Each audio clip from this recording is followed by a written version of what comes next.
Hi, everyone, and welcome to the next episode of the Candid CEO podcast.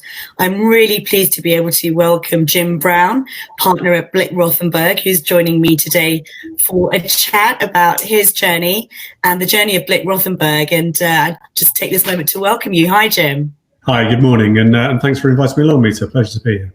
A real pleasure. I know we've worked together and we know Big Rothenburg for quite a number of years now. And you are uniquely, similar to myself, one of a few people of this generation who have managed to keep your career under one roof. I have, yeah. I mean, there's been a lot of variety in it, but it has been at the one place, absolutely. My job's at university. This is the only place I've been gainfully employed. And I have to say that, generations before, many people had one environment, one role. And I myself also have been at the main group for over 20 years. But I think what you just what you said about it being a variety is really what keeps driving one to be, to grow and to be challenged and to be able to achieve what they want to. Yeah, I think that's absolutely right. And I think, it certainly wasn't my plan when I started out at 21 to be 21 years in the same place and still going. But that's the way it's worked because I've had the opportunity and taken those opportunities to do different things on a very regular basis. I think if I'm quite honest, I ended up in accountancy because I didn't have a clue what I wanted to do. And it felt like a career where you could go and see lots of other businesses and understand what they were doing. And I was kind of assuming that by being an auditor, I'd find an industry that I really enjoyed and want to be a part of it. And I was right. It happened to be the industry I was already in. One of the ones I was going out and seeing. Yeah, that's fantastic. And actually, for people going into accountancy now, which it's changed so much, hasn't it? The field of accountancy. I'm also an accountant by trade from many moons ago. And similarly, thought of it as a tool that's always going to be there to support me and suit whichever environment I end up in. Yeah, I think that's the case, and that's still relevant today. It's a great grounding in understanding businesses and communication, and it's a lot more than just numbers. I think numbers are a tiny part of the job. It's really about people and businesses and understanding them and being able to communicate with them. Yeah. And that's a great basis for going into lots of different directions. There's absolutely nothing wrong with whether it's accountancy or anything else, going into something and trying to work out what you're doing. I think I was listening to the radio this morning and heard a song I've never come across before. I think it's called Everyone's Free to Wear Sunscreen, which is a track of someone giving a leaving speech to a bunch of 21-year-olds when they leave school. Yeah. And one of the lines in there was about the fact that some of the most interesting 20-year-olds I've ever met have no idea what they want to be. More importantly, some of the most interesting 40-year-olds still aren't sure. And I think it's about that, constantly having to re-understand what you want to do and what you want to be in life. You can do that in one place. Just don't expect it to be one career of doing one thing for 40 years, because that wouldn't be very interesting. No, it wouldn't. And it's really interesting what you said about being in our 40s and rethinking it. I agree. I've been speaking to quite a number of people during this time, thinking about having the time to reflect, really, because the shift in pace, we're all super busy with work, but actually the way COVID-19 seems to have impacted people, they've had more time to reflect and question, am I ready for my next career, or am I doing the right thing? And that's a good thing. Yeah, or am I doing the right things in my current career? Because in my case, I'm incredibly happy here. I'm doing what I want to be doing, but it does cause you to question the way you're doing it and give you a bit of space to look at different approaches. And everyone's talking about a new normal. It's not quite that simple. There's going to be change coming from this, clearly, and it's just going to be really interesting to see how that develops. And that's down to individuals to drive that change. Very much so. So when I know you said that accountancy wasn't for you, how soon did you know in your career that you wanted to lead as part of your role? I don't think I ever felt about it in quite that way. I think what I knew is that I wanted to gain different experiences and I wanted to do different things. And I, continually therefore put myself in a position where I was kind of available to do that and was prepared to, go out of my way to do the interesting things and the different things, even if they weren't the easy things. And that almost naturally led into a position where you get into an environment where you're leading teams or leading on different projects.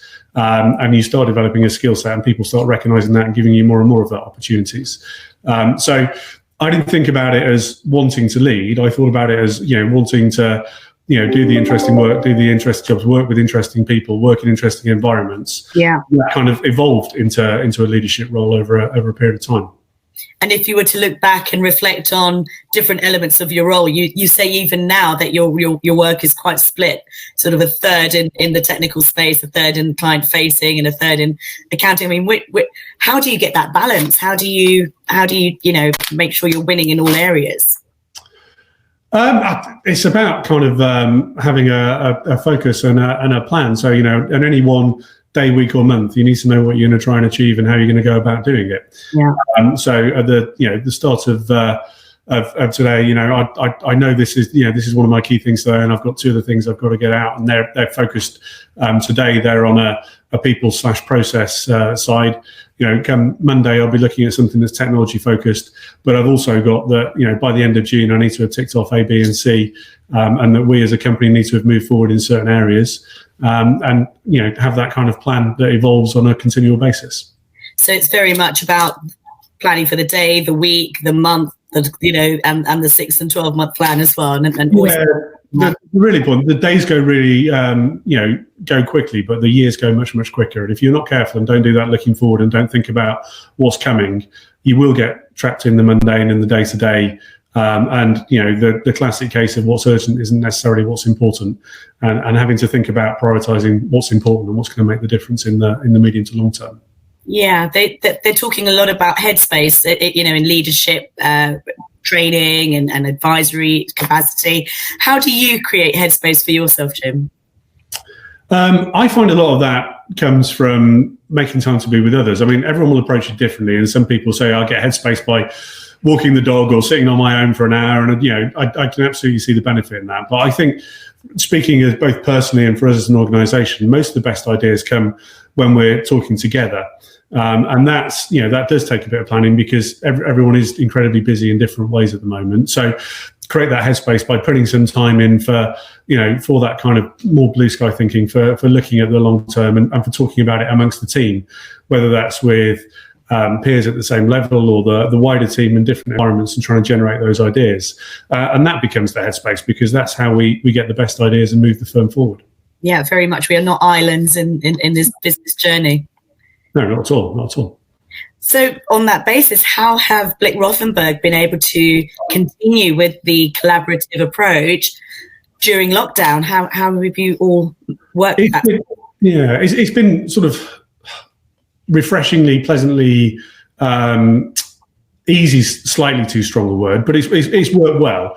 And I think, we're very much already thinking about what the next phase is, because it's worked well, because, in our opinion, because we've got a very strong collaborative culture that's existed for a long time. And in particular, for the past sort of 3 or 4 years, if not slightly longer, we've really had a people first focus in the organisation. And I happily, talk on events like this when the outside world are watching. We'll quite openly talk about the fact that we put our people first, not clients first. If you go to most professional services firms, they talk about the client comes first. Yeah. We talk about the people come first, because actually that's how the clients get the best people doing the best work for them, and it's completely a virtual circle. And the fact we focus on that for so long means we have strong teams and strong team dynamics, and we don't work in silos. We work very much cross-discipline to service clients. We work cross-skill set, cross-experience. And that's survived lockdown well. Technology enables that now in a way it wouldn't have done 5 or 10 years ago. But we're not naive, and we're very much looking to the next stage, because that's built on an extremely strong culture, which is built on face-to-face contact. You don't build a culture like this. You can work like this, but I don't think you can build a culture like this as easily. So we're trying to look at how we address that, because it's never going to go back to quite the way it was before. And we need to look out the best bits to make sure we maintain that culture and build that culture even stronger, so that we can continue to survive and thrive in this new environment. Very much. And hearing from organizations about how they plan to use that workspace, so much funding is money is invested into bricks and mortar. And I love what you say about people first. And actually, one of my questions for you and today is about your culture, because since we've known you, since we've even put ourselves winning in reception, the collaborative and positive energy just shines through, and it's very, very positive to hear that is still top of the agenda. how are you going to be, and what is, the senior leadership's plan for the office space? How do you see it still being used in the future? Because it's not necessarily needed now for productivity, is it? No, it's needed for some elements. I think we find, as I said, embedding people in the culture, getting them to understand how we work and getting them to build relationships with the right people is going to need some face-to-face time, but it's clearly not needed in the way that it was. Yeah. I fundamentally expect we will need less space in a year's time than we thought we would have done a year ago. There's no doubt about that. So, we will look at more of the workspaces being around, collaborative workspaces and touchdown spaces. But for us, it's also, if it comes to it from that people first approach, it's about understanding what people want, because it's all good and well me sitting here and coming up with a figure off the top of my head and saying, we want people to be spending 50% of their time in the office or whatever it may be. But, there's over 650 people work here now, and there's a very diverse workspace in lots of different ways. There's a bell curve there if you look at this statistically, and there are some people who want to spend all of their time in the office. Yes. They might live in a one room bedsit. They might not have the space to work at home. They might live in an incredibly busy family environment where there's lots going on and they can't get the space in a different sense. Yeah. With some people who'd want to spend 90 to 100% of their time at home. The majority is probably somewhere in the middle, but we need to try and accommodate all of that and work out what's going to work for them. And in the short term, we're going to accommodate that based on what's safe. And that's the first point. Yeah. But we're trying to look at that longer term and work out how we balance that and how we give people different options, and whether that's, a percentage of the time being in our main offices, but whether it involves giving people access to touchdown spaces elsewhere in different environments if they want to get away from home but don't want to commute for an hour. So I think it's going to be a much more flexible model in a rounded sense. And, I'd be lying if I said that was a fully thought through, fleshed out plan at this stage, but we have started that planning and we have started that conversation. Very much the seeds are planted, aren't they, for the new normal, as you say. I think it's quite exciting, actually. I think that it will allow for organisations to access so much more talent and to retain talent for longer because of this flexible approach. Potentially, there could be people that can do 20 years under one roof because the organisations are more supportive of their journey requirements at different times of life. Yeah, absolutely. And I'm sure that'll be the case. And, we've been through a whole series of initiatives and continue to do that, and you have to continually reinvent these things to make yourself an employer of choice, I suppose, but somewhere that people want to work, want to enjoy both the work they're doing, the people they're doing it with, and the way they're working. We're continually reinventing that because it's good for us and good for the people that work for us. Fantastic. Well, Jim, hearing about Big Rothenburg's journey over the last 5 years and the fact that you were bought into and created this digital group with many other brands coming in, how has that impacted day-to-day working at Big Rothenburg? In some ways, not at all, and in other ways, really positively. And that sounds like a bit of a contradiction, but the core of who we are has remained the same. Our client base is the same, our people are the same, the services we're delivering the same, the culture's the same. It's not changed, and our culture, we're very fortunate, reflects the culture of the wider group, and what we're doing is very much what the wider group are doing as well. So from that perspective, it's not changed, and we are still operating as a strong, independent, standalone business in our market. What it's given us access to is in different ways a set of resources that we wouldn't have had before. So whether that's the ability to invest in technology to enable remote working in a different way, whether it's, a property portfolio that covers the whole country and is probably going to give us the opportunity for that touchdown space in a different way than we would have had before, that we were referring to a second ago. Yeah. But it's the expertise of people who've worked in, both much smaller and much larger organizations, because, we can absolutely learn from both of those. We're growing and we've not forgotten our past, but there's as much to learn from a firm that employs 20 or 30 people and can operate in a different way as there is from a firm that employs 2,000 or 3,000 people. So we're learning from all of that all the time, and we've got access to all of those skills and resources to do that. And it's been really beneficial for us.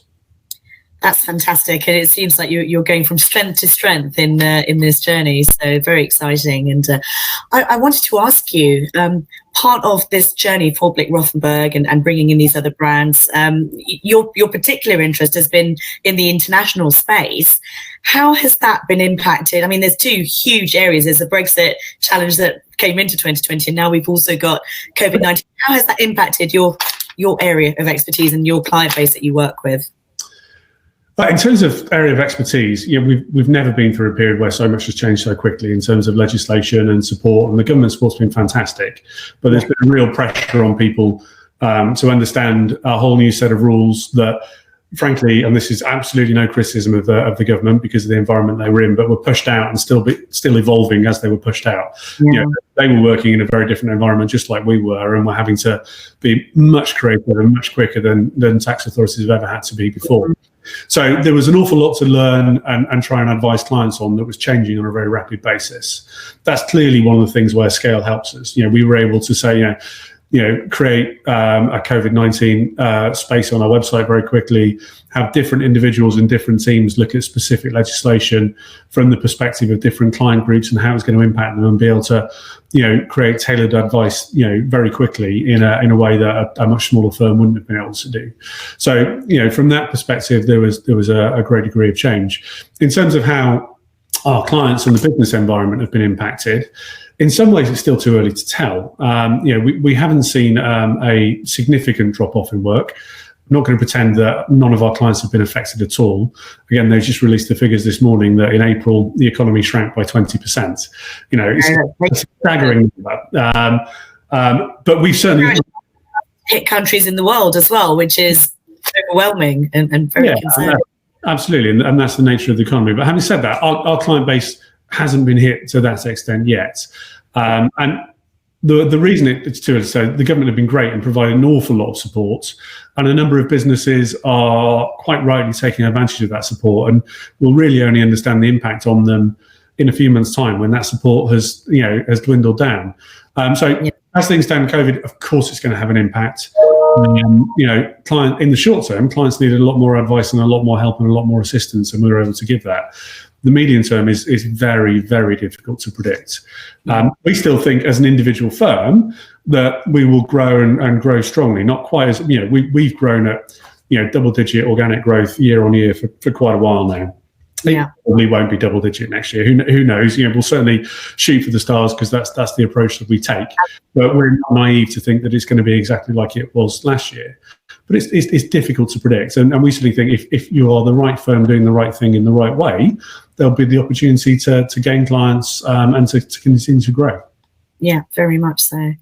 Thank you for that. And Jim, with the Black Lives Matter protests that are going on at the moment, and the focus for organisations to lead the way for opportunity and equality in that space, how do Big Rothenburg make sure that equality, diversity and inclusion remains at the top of the agenda? This is one of the things that we've been looking at for a while now as part of that people first agenda that I was talking about. So, we have a formal diversity and inclusion committee that meet and talk about how we do things. For a period of time, we've been looking at, to give you examples, as simple as what our job adverts look like, to make sure there's no unconscious bias in the way they're perceived and the way they're understood, whether that be because of race or gender or any other type of bias that may sometimes creep in without you understanding it. Yeah. It's fundamental for us that we do want to employ people from all sorts of backgrounds, whether that's the country they're from, their religion, their race, their sex, whatever it happens to be. And that diversity gives us a real strength. It's been there for a while, but it's been formally recognised, and that committee's been created. I think it probably runs alongside things like a Great Place to Work team that we have, and both of those committees are made up of people from within the business. They're not the senior leadership. There's one or two representatives on there, but they're people from all levels of the business who bring forward their ideas and what we can change. And of course, there are things we need to change. The whole industry needs to change. There isn't the diversity there should be. But we're open about that. We report on the gender balance at different roles across different levels. Yes. We've got proactive plans to continue to improve that. It's a long way from the worst, and it's well ahead of the industry average, but it's not 50-50, and therefore it's not good enough, and we need to keep working at those things. And when it comes to things like Black Lives Matter, I find it incredibly encouraging that relatively junior members of the team have got the confidence in how it's going to be taken in the firm, that they independently write and post articles on our intranet to the whole firm about why this is important and why it matters. I know some people will say you shouldn't need to write those things, you shouldn't need to post them, but I think that's the wrong approach. I think it does need to be front and center of how you work. And if you log onto our intranet this week, it's got a pride banner across the top, and the Black Lives Matter article is the second or third one down on the screen from the recent posts that have been made. That's fantastic. Everyone's voice counts, and the fact that people feel comfortable and secure to be able to share their thoughts within their team and within the organisation is so positive. So that's fantastic, and I hope anyone that listens to this can take from that and find ways to make sure that their organisations are leading in the same way as well. Yeah, I think it's really important that you've got to work in an organisation where you share their values. That to me is one of the reasons why I'm still here 21 years later. Of course, the firm's evolved over that time, but at its core, the values haven't fundamentally changed. They might have different badges around them, but it's still a place that is open to inclusion and diversity, and that really, really matters. It makes the place a lot more interesting as well. Doesn't it just? And it means that our world it has the access to talent from all walks of life, and that is only going to enhance an organisation's success. Yeah, my direct team's about 100 people now, and there's 23 different languages as people's first languages amongst that, and that's a huge selling point for us in terms of it being interesting for people to work here, but our clients as well. Our clients are from all over the world. We need to reflect that in the people that are working with them. Absolutely, it has to be a synergy between cultures and backgrounds, and we are all one race, one being, and we can take that forward together. So, Jim, I'm going to tie up today with asking you the question around work-life balance. I mean, that is a phrase that people have spoken about for a long time, but often back in the day it was considered for women, children, and all that kind of. But now in our world, as we see it now, the work-life balance links in very much to mental well-being and longevity of a role. I mean, tell me about you and how over your career you've been able to achieve that or not. There's always a challenge in there, and there's a challenge in there for everyone. If you want to have a successful career and be part of a growing business, there's going to be times where it's incredibly busy and you have to work out how to balance that. Over 22 years or whatever my career is now, the way I've approached it changes at different times because life changes, and how I approach work-life balance after I had children was very different than it was before, as a classic example. And comes back to, we were talking about how you make space earlier for looking forward in a business and planning and changes. You have to make space for life as well and work out what's important to you, and it needs just as much as focus as anything else. So as an example, at the moment, as my family growing up, having breakfast with my children is a golden rule at least 4 days out of 5. So I do the occasional breakfast meeting, but I don't do too many of those, particularly because my client base is a lot more in the US. The end of my days are busier than my start. I want to see my family every day and spend time with them, and that's a great environment to do it in. So that's become a part of my work-life balance. But again, and this has changed long before COVID. The firm's evolved and flexible working's there for everyone now. And we have lots of people, including at the most senior levels in the firm, who work, less than 5-day weeks, who work different hours, who work hours that are flexible on different days, who work from home for periods of time, again, pre-COVID, and no doubt that will get significantly more afterwards. And all those things are really important in feeding into that work-life balance. Yes, it's a challenge, and yes, there are some nights where I'm checking emails later than I should be, but it's about making sure that that's not every day, and that you are making the time for what matters. It clearly helps, though, that the work is enjoyable and I enjoy what I'm doing. And work-life balance is much more of a chore if you're in the wrong place doing the wrong thing.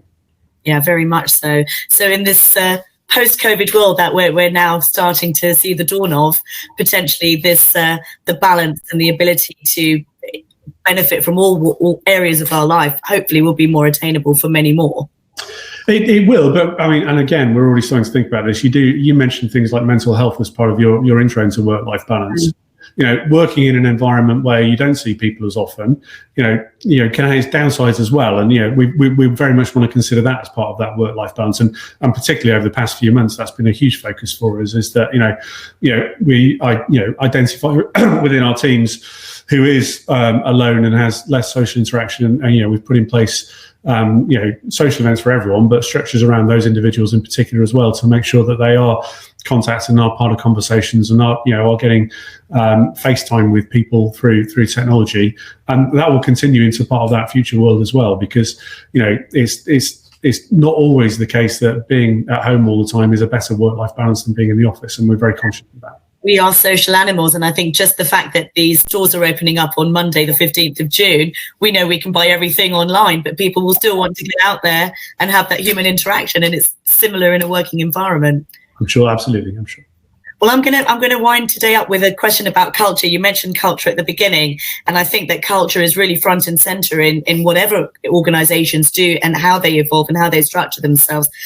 For other leaders out there with a team of people and an organization that they need to take forward, what would you say about the importance of culture, and why would you put it at front and center of any strategic growth plan for an organization? The culture comes first because it drives your ability to have the right people in the firm doing the right thing in the right way. So, it's a key part for us of, the recruitment process through to the development of individuals, and through to the service that we offer. If you're not clear on what kind of person you want and what kind of working environment you want, I'm not sure how you can deliver anything else in any kind of consistent way that's going to be recognizable by the outside world. So clearly our culture probably looks and feels different to us internally than it does to the outside world looking in, but people will get a consistent Big Rothenburg approach to things. They would recognize it differently because of how they perceive it and their lens. But it's because we've built things based on a culture that this is how we do things, that people come first, that we treat our own people and our clients with respect, that we're open with people, that we're honest with people. These things are core in what we do, and the behaviors that we embed, and the way that we appraise people and develop people and become part of the decision when we promote people and create the partners of the future, and the leaders of the future. And that all feeds down, and it's also, frankly, becomes a differentiator over time. Accountancy is accountancy. A corporate tax return is a corporate tax return. It's how you deliver it. It's the people you do it with that are going to make people want to work with Big Rothenburg rather than company ABC down the road. So it has to be key to what we do, in our opinion. And I hope and expect that also other people realise that as well. Fantastic. Jim, thank you so much today. People first is a fantastic message for organisations to take forward, and I thank you for your time. It's been a real pleasure talking to you and hearing about you and your Big Rothenburg journey. Not at all. It's been a pleasure, and stay well. Thank you. You too. Stay safe, Jim. Thanks. Bye-bye.